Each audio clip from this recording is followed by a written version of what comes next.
हमारा टॉपिक रहेगा यहाँ कैप्चर ऑफ बुखारा। कल हमने बता दिया था इसके विषय में कि बुखारा को किस तरह से कंट्रोल किया गया था। चंगेज खान की सेना ने उसको कंट्रोल करने के बाद वहां की जनता से क्या कहा था कि आपने बहुत ज्यादा पाप कर रखे हैं और ये आपके पापों का फल है और मैं आपके लिए एक पनिशमेंट के तौर पे आया हूं। अगर आप अच्छे कर्म करते तो ऐसा आपके साथ नहीं होता। और इस तरह से करते हुए उन्होंने बुखारा को और खुरासान को दोनों को जीत लिया था और पूरे शहर को तहस कर डाला, पूरी तरह से बर्बाद कर दिया था। अब उससे आगे हम पढ़ेंगे कि मंगोलों की और कौन कौन सी नीतियां रही हैं, उन्होंने अपने जीवन में और क्या क्या किया है। How did the Mongols create an empire? Mongol किस तरह से साम्राज्य का गठन कर पाए। That dwarfed the achievements of the other world conqueror, जैसे कि दूसरे विश्व विजेता रहे हैं तो वह उनसे किस तरह से अलग हैं। अलेक्जेंडर यानी जिस तरह से सिकंदर रहे हैं, सिकंदर भी एक विश्व विजेता रहे हैं, तो मंगोलों में चंगेज खान फेमस रहे हैं, तो यह उनसे किस तरह से अलग है। इन ए प्री इंडस्ट्रियल एज, ये खास तौर पे आद्य औद्योगिक काल की बात है, जब मतलब उद्योग शुरू ही हो पाए थे, उस समय स्टार्ट ही हुए थे। पुअर टेक्नोलॉजिकल कम्युनिकेशंस, उस समय संचार के बहुत ही कम मतलब तकनीकें मौजूद थी। What skills were deploying by the Mongol to administer, तो उन्होंने कौन कौन से कौशल का इस्तेमाल जो कि वो प्रशासक बन पाए। And control such a vast dominion, और इतने बड़े अधिराज्य पर कंट्रोल कर पाए। For someone so self confidently aware of his moral divinely dispensed right to rule, how did Genghis Khan relate to the diverse social and religious groups that comprise his dominion? प्रत्येक व्यक्ति यह सोचने पे मतलब सोच करके हैरान हो जाता है कि किस तरह से कितना उस व्यक्ति में आत्मविश्वास रहा होगा, कौन सी वो नैतिक ताकत उसके साथ थी, कौन सी वो देवीय ताकत उसके पास थी, या वह अपने आप को देवीय सत्ता का प्रतीक मानता था। वो ये मानता था कि भगवान ने उसे शासन करने के लिए भेजा है, और उसने समाज के अंदर धार्मिक जो समूह थे उन सब को किस तरह से कंट्रोल किया होगा और उनमें किस तरह से विभेद भी किया होगा। In the making of his imperium what happened to this plurality, और इस तरह की यानी जो अलग अलग विचारों की जो जैसे कि बहुवचन होता है कि अलग अलग प्रकार की कथन की जो बातें हैं, एक दूसरे की जो विचार मतभेद हैं वो अलग अलग हैं, तो किस तरह से उसने इन सबको मनाया होगा। We need to start our discussion, क्योंकि उसका साम्राज्य बहुत बड़ा था, अलग अलग समूह के, अलग अलग धर्मों के, अलग अलग जातियों के, अलग अलग नस्लों के लोग रहते थे, तो उनको कैसे उसने एडजस्ट किया होगा, इसका मतलब ये है। We need to start our discussion, हम अपनी चर्चा को शुरू करने की आवश्यकता है। However with a humbler set of questions to better comprehend the social and political background of the Mongol. मंगोलों की सामाजिक और राजनीतिक पृष्ठभूमि को समझने के लिए हमारे पास एक प्रश्नों का समूह है जो इसको बहुत प्रॉपर तरीके से इसको हल कर सकता है। Genghis Khan who were the Mongol, जैसे चंगेज खान जो कि एक मंगोल था, और ये मंगोल कौन थे। मंगोल जो कि मंगोलिया के रहने वाली जनजाति थी, और ये पहले शासक नहीं होते थे। चंगेज खान के पिता और उनके दादा परदादाओं के सभी के साथ बहुत गलत व्यवहार होता था। ये सभी कबीले आपस में लड़ते रहते थे, लेकिन धीरे धीरे करके चंगेज खान ने इन कबीलों को इकट्ठा किया और दूसरे क्षेत्रों में लूट मचाई, और इस तरह साम्राज्य की नींव रख दी और बहुत साम्राज्य इन्होंने बनाया, जो कि लगभग 3 साम्राज्य मतलब महाद्वीप में था। यूरोप महाद्वीप में, एशिया और अफ्रीका, और इतने बड़े साम्राज्य का शासक को माना जाता था। वेयर डिड दे लिव, वे कहां रहते थे। And why did they interact with, and how do we know about their society and politics. Who did they interact, वो किससे संपर्क में उस समय रहे होंगे, किससे संपर्क किया होगा उन्होंने, और समाज के अंदर राजनीति का, समाज का किस तरह से उनको ये जानकारी हुई होगी। सोशल एंड पॉलिटिकल बैकग्राउंड, यानी सामाजिक पृष्ठभूमि की जानकारी यहाँ पे दी गई है, किस तरह से समाज के अंदर कैसा सामाजिक माहौल था, कैसा राजनीतिक माहौल था। Mongol were a diverse body of people, यानी अलग अलग वैचारिक जो समूह होते हैं उनके अंदर, जैसे कि हम जनजाति कह सकते हैं, मंगोल एक अलग ही जनजाति समूह के लोग थे। Linked by similarity of the language to the Tatar, Khitan and Manchus to the east, जो कि पूर्व में मांचू, खितान और तातार के समान ही इसी तरह का एक मंगोल समुदाय जनजाति थी। And the Turkish tribe to the west, और पश्चिम के अंदर तुर्क जो है कबीले, वो भी इसी तरह के कबीले थे। Some of Mongols were pastoralist and while other were hunter gatherers. उनमें से कुछ मंगोल जो हैं वो पेस्टोलिस्ट थे, चरागाह के अंदर पशु चराने का काम करते थे। उनमें से कुछ ऐसे थे जो हंटर गैदरर्स का काम करते थे, शिकारी और संग्राहक समाज के रूप में काम करते थे। तो शिकारी और संग्राहक समाज ऐसा समाज होता है जो शिकार करके अपना गुजारा करता है, जो उन्हें पेड़ पौधों से, जीव जंतुओं से जो कुछ मिल जाता है उससे वो अपना गुजारा करते हैं, खान पान का गुजारा करते हैं।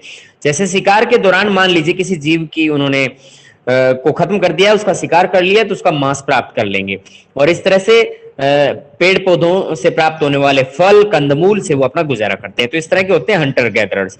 और पेस्टोलिस्ट होते हैं बड़े बड़े चरागाह के अंदर पशु को चराने वाले लोग होते हैं, जो एक स्थान से दूसरे स्थान पर मौसम के बदलते हालातों के अनुरूप अपने इन जानवरों को लेकर के दूसरे स्थान की तरफ चल पड़ते हैं। द पेस्टोलिस्ट टेंडेड हॉर्सेस, और इन चरवाहों के पास में बहुत ही अच्छे तेज दौड़ने वाले घोड़े होते थे। सिप, इनके पास भेड़िए भी होते थे। And to lesser extent cattle, goats and camels, यहाँ पर ऊंट, गाय, भैंस, बकरी, इस तरह के जीव भी इनके पास होते थे। They nomadized in the steppes of the Central Asia in tract of the land in the area of modern state of Mongolia. Mongol आज के मंगोलिया के अंदर, उस क्षेत्र के अंदर जो कि मध्य एशिया में पड़ता है, स्टेपी एक नोमेडाइज्ड ग्रुप होता था। नोमेडाइज्ड कैसा होता है? जो यायावर समुदाय था, एक स्थान से दूसरे स्थान पर जाकर के अपना गुजारा करते थे।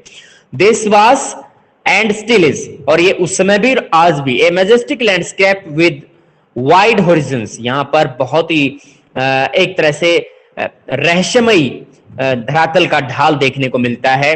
यहाँ पर बहुत ही ऐसा व्यापक जो है क्षितिज देखने को मिलता है, रोलिंग प्लेन्स, और बहुत ही ढाल नुमा यहाँ पे मैदान नजर आते हैं। Ringed by the snow capped Altai mountains to the west, और पश्चिम के अंदर बर्फ से ढकी हुई पहाड़ियों से अल्ताई पर्वत दिखाई पड़ता है। And the arid Gobi desert in the south, और साउथ के अंदर एरिड यानी एक सूखा गोबी रेगिस्तान नजर आता है। And drained by the Onon and the Selenga river, और जो कि इस क्षेत्र के अंदर ओनोन और सेलेंगा नदियां बहती हैं।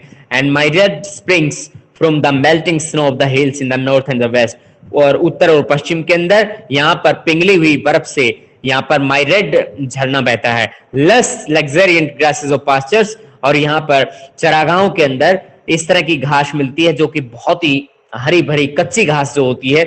लस लग्जरियंट यानी जिसके अंदर बहुत ही पोषक पदार्थों से भरपूर घास यहाँ पे देखने को मिलती है, और जो कि पशुओं के लिए बहुत आरामदायक भी होती है। And considerably small game were available in the good season, और किसी ठीक ऋतु के दौरान या ठीक समय के दौरान यहाँ पर कभी कभार ये लोग खेल भी खेलते हैं। And hunter gatherers decided to the north of the pastoralist in the Siberian forest. Siberia के जंगलों के अंदर ये चरवाहे जो हैं शिकारी और संग्राहक समाज के रूप में रहते हैं। They were a humbler body of the people than the pastoralists, making a living from trade in the furs of the animals trapped in the summer months. यहाँ पे बताया गया है कि वे एक चरवाहों का एक लोगों का एक समूह होता है जो क्या करते हैं, making a living from trade in the फर्स, जो कि व्यापार के तौर पर पशुओं के जो चमड़ा होता है उसका व्यापार करते हैं। Animal trapped in the summer months, जो कि ग्रीष्म ऋतु के दौरान इस चमड़े से अपना व्यापार करते हैं, गुजारा करते हैं।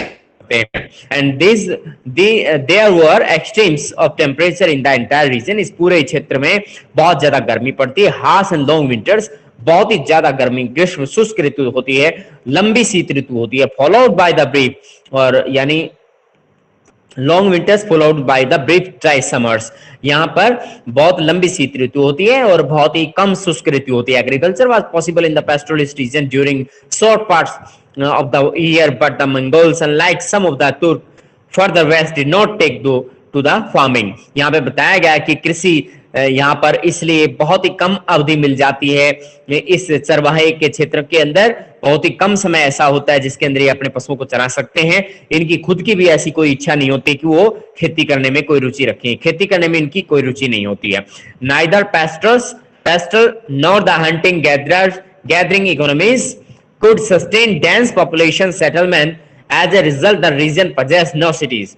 और यहाँ पर ना तो neither the pastoral nor the hunting gathering economies, यहाँ पर ना तो चरवाहों के रूप में ज्यादा संख्या में लोग देखने को मिलते हैं, ना ही ये शिकारी संग्राहक समाज के रूप में अर्थव्यवस्थाएं यहाँ पर अपने आप को सस्टेन कर पा रही हैं। लेकिन फिर भी जनसंख्या का घनत्व तो बहुत ही सघन देखने को मिलता है और यहाँ पर इस क्षेत्र के अंदर फिर भी कोई बहुत ज्यादा शहर देखने को नहीं मिलते हैं।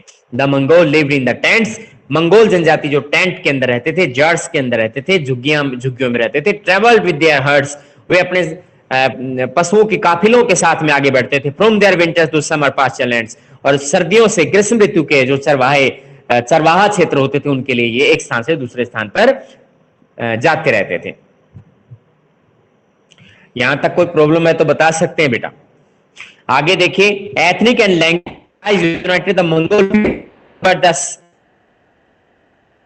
Resources men divided into patrilineal lineages. यहाँ पर नरजाती और भाई जो एकता है वो मंगोलों को आपस जोड़ के रखती है, क्योंकि विभिन्न प्रकार के संसाधन जो समाज में होते हैं उनके अंदर पितृसत्तात्मक जो संबंध होते हैं उनके बीच बांटे जाते हैं। And the richest families were larger, जो धनवान लोग होते हैं उनके परिवार बड़े होते हैं। possessed more animals and pasture lands, उनके पास ज्यादा संख्या में पशु होते हैं, ज्यादा जमीनें होती हैं। they therefore had many followers, और उनके अनुयायी भी होते हैं।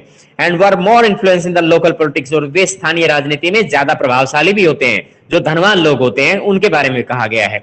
periodic natural calamities, और समय समय पर आने वाली कुछ प्राकृतिक आपदाएं यहाँ पर आती हैं। either unusually harsh and cold winters when game and stored provisions ran out and dropped which past the grasslands। यहाँ ये बताया गया है कि यहाँ पर कभी कभी जैसे सर्दियों के बहुत ही ज्यादा सर्दी देखने को मिलती है और यहाँ पर मतलब बहुत ज्यादा सूखा देखने को मिलता है, जहां पर हरी हरी घास जो सूखने लगती है वो for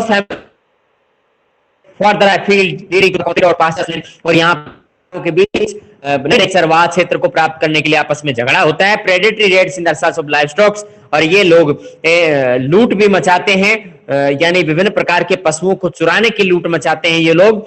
group of the families would occasionally ally for offensive and defensive purposes, यहाँ पर परिवारों के समूह आपस में एक दूसरे से गठबंधन कर लेते हैं, जो कि उनकी सुरक्षात्मक और संरक्षात्मक दोनों ही तरीके से बहुत ही लाभदायक रहता है। Purposes around richer and the more powerful lineages, but यहाँ पे अपने से ज्यादा धनवान लोगों के साथ, अपने से धनवान परिवारों के साथ अपना संबंध स्थापित करते हैं। बेयरिंग द फ्यू एक्सेप्शंस, यहाँ पे कुछ इस तरह की कुछ छूट भी होती है। These confederacies were usually small and short lived, ये जो संगठन बने होते हैं इनके जो अपने से धनवान लोगों के साथ में कायम करते हैं, तो उनमें ये बहुत ही छोटी अवधि के लिए बने होते हैं, ज्यादा समय तक नहीं चल पाते हैं। The size of Genghis Khan's confederation of Mongol and Turkish tribes was perhaps measured in the size only by that which had been stitched together in the 5th century by Attila। यहाँ पे बताया गया कि Genghis Khan जो कि मंगोलों के अंदर एक उसने संगठन स्थापित किया था, तो तुर्क कबीलों के अंदर और मंगोलों के अंदर यह संगठन जो कि अपने आप में एक बहुत ही बड़ा कबीले के रूप में, बहुत ही शक्तिशाली कबीले के रूप में साबित हुआ। यहां तक आप बता सकते हैं, किसी भी तरह की कोई प्रॉब्लम है तो बताइए। यहां आगे देखिएगा, list below are some of the great central Asian steppe confederacies of the Turk and Mongol people. यहां पे आपके सामने कुछ इस तरह के संगठनों के विषय में बताया गया कि जो मंगोल जनजातियों के द्वारा मध्य एशिया के अंदर स्टेपी क्षेत्र के अंदर इस तरह के संगठन बनाए गए थे। They did not all occupy the same region, ये सिर्फ उसी क्षेत्र के अंदर, ऐसा नहीं कि उसी क्षेत्र में अधिकृत होते थे या उसी क्षेत्र में पाए जाते थे। वर नॉट इक्वली लार्ज, ये सभी आपस में समान रूप से बड़े नहीं थे। Complex in their internal organisation, ये आंतरिक संगठन के रूप में उतने एक दूसरे मतलब सारे के सारे समान रूप से जटिल भी नहीं थे।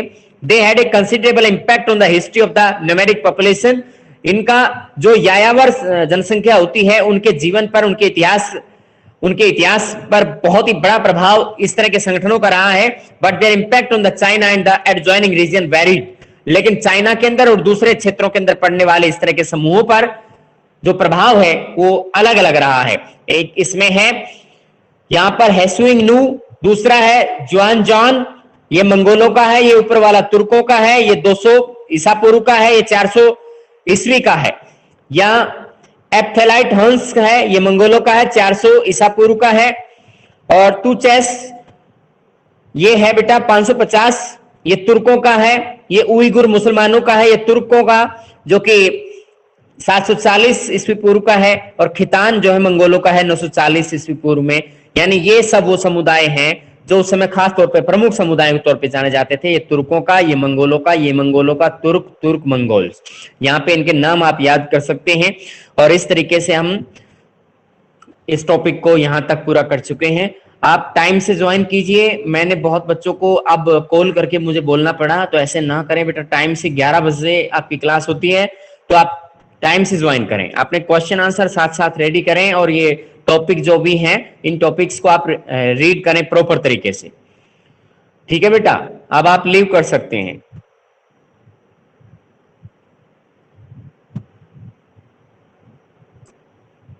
किसी को कोई प्रॉब्लम है तो पूछ सकता है बेटा।